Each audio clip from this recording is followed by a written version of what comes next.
അല്ല, P V അൻവറിൻ്റെ വിഷയത്തിൽ പാർട്ടിയുടെ സ്റ്റാൻഡ് വളരെ ക്ലിയറായി പറഞ്ഞിട്ടുണ്ട്. ഒന്ന്, അദ്ദേഹം ആര്യാടൻ ഷൗക്കത്തിനെ സ്ഥാനാർത്ഥിയായിട്ട് അംഗീകരിക്കണം. സ്ഥാനാർത്ഥിക്കെതിരായും UDF ചെയർമാനെതിരായും അദ്ദേഹം പറഞ്ഞ തെറ്റായ കാര്യങ്ങൾ പിൻവലിക്കണം. ഇത് രണ്ടും ചെയ്തു കഴിഞ്ഞാൽ, നിരുപാധികം ആര്യാടൻ ഷൗക്കത്തിന് പിന്തുണ പ്രഖ്യാപിച്ചു കഴിഞ്ഞാൽ അൻവറിൻ്റെ ഡിമാൻഡുകൾ ചർച്ച ചെയ്ത് പരിഹാരം ഉണ്ടാക്കാൻ ഒരു പ്രയാസവുമില്ല. പക്ഷേ ഈ രണ്ട് കാര്യങ്ങളിൽ പാർട്ടിക്ക് വിട്ടുവീഴ്ച ചെയ്യാൻ സാധ്യമല്ല. പാർട്ടി അംഗീകരിച്ച സ്ഥാനാർത്ഥിയാണ് ആര്യാടൻ ഷൗക്കത്ത്.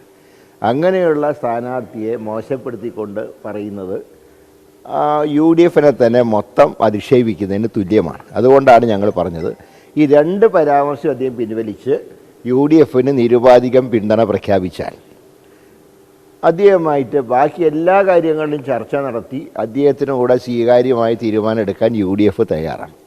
അത് വേണോ വേണ്ടേ എന്നുള്ള തീരുമാനിക്കേണ്ട അദ്ദേഹമാണ്. അതുകൊണ്ട് ഓരോ നിമിഷത്തിലും അദ്ദേഹത്തിൻ്റെ അഭിപ്രായങ്ങളോട് പ്രതികരിക്കേണ്ട കാര്യമില്ല. ഇന്നും അൻവർ പറഞ്ഞ സതീശിന് ഗൂഢലക്ഷ്യമാണ് എന്നാണ് പറഞ്ഞത്. തൻ്റെ വിഷയത്തിൽ സതീശനാണ് പറഞ്ഞത്. ഈ എല്ലാ വിഷയങ്ങളും UDFലും പാർട്ടിയിലും ചർച്ച ചെയ്തിട്ട് തന്നെയാണ് ഇതുവരെ എല്ലാ തീരുമാനം എടുത്തിട്ടുള്ളത്.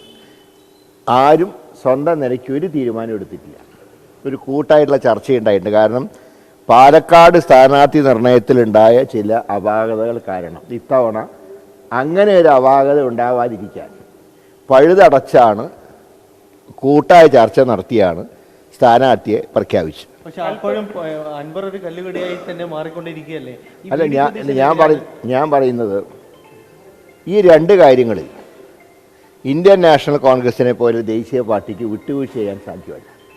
കാരണം പാർട്ടിയുടെ ദേശീയ നേതൃത്വം അംഗീകരിച്ച സ്ഥാനാർത്ഥി, UDF യുനാനിമസ് ആയിട്ട് പ്രപ്പോസ് ചെയ്ത സ്ഥാനാർത്ഥി, അങ്ങനെ സ്ഥാനാർത്ഥിയെ തള്ളി പറഞ്ഞുകൊണ്ട് എങ്ങനെയാണ് അങ്ങനെയുള്ള ഒരാളെ മുന്നണിയായിട്ട് സഹകരിപ്പിക്കുക? അല്പസമയത്തിന് മുമ്പ് മാധ്യമങ്ങളെ കണ്ടപ്പോൾ പോലും അൻവർ പറഞ്ഞത് കെ മുരളീധരനും രമേശ് ചെന്നിത്തലയും സുധാകരനുമാണ് ഈ പ്രശ്നം പരിഹരിക്കാൻ വേണ്ടി സഹായിച്ചതെന്നാണ്. തീർച്ചയായിട്ടും ഞാൻ പറയുന്നു, അൻവർ അദ്ദേഹത്തിന് പറ്റിയ ഈ തെറ്റ് അദ്ദേഹം തിരുത്തി UDF ആയിട്ട് സഹകരിക്കുക. കാരണം പിണറായി സത്തിനെയാണ് തോൽപ്പിക്കേണ്ടത്, അല്ലാതെ UDFനെയോ UDFിലെ ഏതെങ്കിലും വ്യക്തികളെയോ അല്ല. പിണറായി സത്തിനെ തോൽപ്പിക്കാൻ അദ്ദേഹം ആത്മാർത്ഥമായിട്ട് ആഗ്രഹിക്കുന്നു എന്നാണ് ഞാൻ മനസ്സിലാക്കുന്നത്. അങ്ങനെയാണെങ്കിൽ അദ്ദേഹം ചെയ്യേണ്ടത്, ഇപ്പോൾ ആർക്കാണെങ്കിലും തെറ്റുകൾ സംഭവിക്കാം. അങ്ങനെ അദ്ദേഹത്തിന് പറ്റിയ ഈ രണ്ട് കാര്യങ്ങളിൽ അദ്ദേഹത്തിൻ്റെ പ്രസ്താവനയാണ് ഒരു വിലങ്ങുതടിയായിട്ട് നിൽക്കുന്നത്.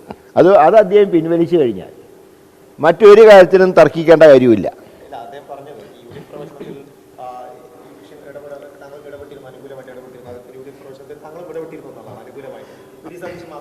അല്ല, ഞാനില്ല, VD സതീശനെ എതിർത്തിട്ടില്ല. ഞങ്ങൾ 2-ാം തീയതി ചേർന്ന യോഗത്തിൽ അസോസിയേറ്റ് അംഗമാക്കണം എന്നുള്ള ഒരു തീരുമാനത്തിലെത്തിയിരുന്നു. പക്ഷെ ആ തീരുമാനം പ്രഖ്യാപിക്കാൻ അല്പം ഡിലേ വന്നു. അതിന് ആരും കുറ്റം പറഞ്ഞില്ല. അപ്പോഴേക്കും യുദ്ധത്തിൻ്റെ അന്തരീക്ഷം ഉണ്ടായി. ആ യുദ്ധത്തിൻ്റെ അന്തരീക്ഷം ഉണ്ടായപ്പോൾ ബൈ ഇലക്ഷൻ നടക്കില്ല. അതുകൊണ്ട് ഒരു മെല്ലെ പോക്കുണ്ടായതിൻ്റെ കാരണം ഈ യുദ്ധത്തിൻ്റെ ഒരു സാഹചര്യമാണ്, അല്ലാതെ മനഃപൂർവ്വം നീട്ടിക്കൊണ്ടുപോയതല്ല. യുദ്ധത്തിൻ്റെ സാഹചര്യം ഉണ്ടാവുകയും ബൈ ഇലക്ഷന് സാധ്യതയില്ല എന്ന് മനസ്സിലാക്കിയപ്പോഴാണ് അത് പ്രഖ്യാപനം അല്പം താമസിച്ചു പോയി. തീരുമാനം എടുത്തിട്ടുണ്ടായിരുന്നു. പക്ഷേ ഇപ്പോഴത്തെ പ്രശ്നം ഈ രണ്ട് സ്റ്റേറ്റ്മെൻറ്റുകളാണ്. അത് അദ്ദേഹം തിരുത്തി UDF ആയിട്ട് സഹകരിക്കുക. ഒരു സ്ഥാനാർത്ഥിയെ മത്സരിപ്പിക്കാനുള്ള നീക്കം നടത്തുന്നു തരത്തിൽ പറയുന്നത്, അത് ഒരു തരത്തിൽ ഈ പ്രശ്നം ഒരു മൊത്തത്തിലൊരുമിച്ച് UDFൻ്റെ സ്ഥാനാർത്ഥി ആര്യാടൻ ഷൗക്കത്താണ്. അതിൽ വിട്ടുവീഴ്ചയില്ല. അദ്ദേഹത്തിനെ ജയിപ്പിക്കാൻ ശ്രീ അൻവർ ഉൾപ്പെടെ സഹകരിക്കണം എന്നാണ് ഇപ്പോഴും ഞങ്ങൾ പറയുന്നത്. അതെന്തായാലും ഞങ്ങളുടെ പ്രവർത്തനമായിട്ട് മുന്നോട്ട് പോകും. ഞങ്ങൾക്ക് ഈ ഇലക്ഷൻ ഒരു കാര്യം പറയാം, ഞങ്ങൾക്ക് ഈ ഇലക്ഷൻ ഒരു വെല്ലുവിളിയല്ല. കാരണം സ്ഥാനാർത്ഥികളെ കിട്ടാതെ CPM പരക്കം പാഞ്ഞ് കിടക്കുകയാണ്. അവസാനം ഒരു ഡോക്ടറിൽ ചെന്നെത്തിയിട്ടുണ്ട്. തൃക്കാക്കരയിൽ മത്സരിച്ചൊരു ഡോക്ടറെ വഴിയാധാരാക്കി. എനിക്ക് തോന്നുന്നത് ഇന്ത്യൻ മെഡിക്കൽ അസോസിയേഷൻ അടിയന്തരമായിട്ട് പ്രമേയം പാസ്സാക്കണം. ഞങ്ങളുടെ സഭയിലെ അംഗങ്ങളെ വഴിയാധാരാക്കരുതെന്ന് മുഖ്യമന്ത്രിയോടും CPMനോടും അഭ്യർത്ഥിക്കാൻ ഇന്ത്യൻ മെഡിക്കൽ അസോസിയേഷൻ തയ്യാറാണെന്നാണ് എനിക്ക് പറയാൻ. കാരണം അദ്ദേഹം ഇപ്പോൾ കേൾക്കുന്ന പേര് നല്ലൊരു ഡോക്ടറാണ്, ജില്ലാ ആശുപത്രി സൂപ്രണ്ടാണ്. ഇത്രയും നല്ലൊരു മനുഷ്യനെ ഇതിലേക്ക് എറിഞ്ഞു കൊടുക്കണോ എന്ന് പാർട്ടി തീരുമാനിച്ചാൽ മതി. അതിലാണ് രസം BJP വേണോ വേണ്ടെന്ന് നിൽക്കുകയാണ്. അൻവർ വെല്ലുവിളിയല്ല, അൻവർ മത്സരിച്ചാൽ വെല്ലുവിളിയല്ല എന്നാണ് പറയുന്നത്. വെല്ലുവിളിയുടെ പ്രശ്നമോട് ഉദിക്കുന്നില്ല. ഞങ്ങളെ സംബന്ധിച്ച് ഞങ്ങളുടെ പാർട്ടി സ്ഥാനാർത്ഥി രംഗത്ത് വന്നു കഴിഞ്ഞു. അദ്ദേഹത്തിന് വിജയിപ്പിക്കുന്ന കാര്യത്തിൽ അൻവർ സഹകരിച്ചാൽ അതും വെല്ലുവിളിയല്ല. എന്ത് വന്നാലും നിലമ്പൂരിൽ UDF ജയിച്ചിരിക്കും. അൻവർ ഇല്ലെങ്കിലും അതിനെക്കുറിച്ച് ഞാൻ ഇപ്പോൾ പറയുന്നത് UDF ഉറപ്പായി നിലമ്പൂരിൽ ജയിച്ചിരിക്കും. അൻവർ നിർബന്ധമായും UDF-ന്റെ കൂടെ നിൽക്കണം എന്നുള്ള ഒരു നിർബന്ധ ബുദ്ധി കോൺഗ്രസ് താങ്കൾ ഉൾപ്പെടെയുള്ള ഞാൻ പറയുന്നത് പിണറായി സത്തിനെതിരെയുള്ള പോരാട്ടത്തിൽ എല്ലാ ആയുധങ്ങളും പ്രയോഗിക്കണം. അതിൽ അൻവർ ഉൾപ്പെടെ വേണമെന്നാണ് ഞങ്ങളൊക്കെ ആഗ്രഹിക്കുന്നത്. ബാക്കി കാര്യങ്ങൾ അൻവർ തീരുമാനിക്കട്ടെ. ഒരൊറ്റ കാര്യം കൂടി, വി. ഡി. സതീശന് നിരന്തരമായി പ്രസ്താവനകൾ അദ്ദേഹം നടത്തുന്നുണ്ട്. ഈ ഘട്ടത്തിൽ ഒരു ഘട്ടം ഞാൻ പറയാം, UDF-നോടൊപ്പം സഹകരിക്കാനാണ് അദ്ദേഹം ആഗ്രഹിക്കുന്നതെങ്കിൽ UDF ചെയർമാനെതിരായിട്ടുള്ള പരാമർശം നിർത്തണം. ഇത് വി. ഡി. സതീശൻ എന്ന വ്യക്തിയല്ല, അത് UDF ചെയർമാനാണ്. ആ ചെയർമാനായിട്ടുള്ള UDF-ഉമായിട്ടാണ് സഹകരിക്കേണ്ടതെങ്കിൽ ആ ചെയർമാനെതിരെ വിമർശനം ഉന്നയിച്ചാൽ പിന്നെ എങ്ങനെയാണ് സഹകരിക്കാൻ കഴിയുക? അതാണ് പറഞ്ഞത്. അൻവറിൻ്റെ ഈ രണ്ട് കാര്യങ്ങളിൽ അദ്ദേഹത്തിന് സംഭവിച്ച പാളിച്ചകൾ അദ്ദേഹം തിരുത്തി സഹകരിച്ചാൽ ഒറ്റക്കെട്ടായി മുന്നോട്ട് പോകാം.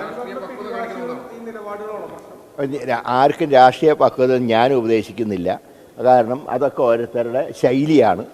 പക്ഷെ ഈ രണ്ട് കാര്യങ്ങളിൽ അദ്ദേഹം വിട്ടുവീഴ്ച ചെയ്താൽ ശക്തമായിട്ടുള്ള ഈ നിലമ്പൂർ പോരാട്ടത്തിൽ അൻവർ കൂടെ ഒരുമിച്ച് നിന്നാൽ 35,000 വോട്ട് മിനിമം UDF-ന് ഭൂരിപക്ഷം കിട്ടും.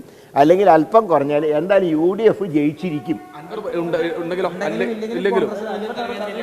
അത് അതിനെക്കുറിച്ചൊന്നും ഞാൻ പറയുന്നില്ല. UDF ജയിച്ചിരിക്കും, ആര്യാൻ ഷൗക്കത്ത് ജയിച്ചിരിക്കും. ഈ രണ്ട് കാര്യങ്ങളും ഒരു സംശയവും ഞങ്ങൾക്കില്ല. ഞാൻ ഒരാളെയും ഞാൻ നിസ്സാരനായി കാണുന്നില്ല. പക്ഷേ UDF-ന് അതിൻ്റെ ആയിട്ടുള്ള ചില ചട്ടവട്ടങ്ങളുണ്ട്. അതുമായിട്ട് മുന്നോട്ട് പോകാനും ഞങ്ങൾക്ക് കഴിയും.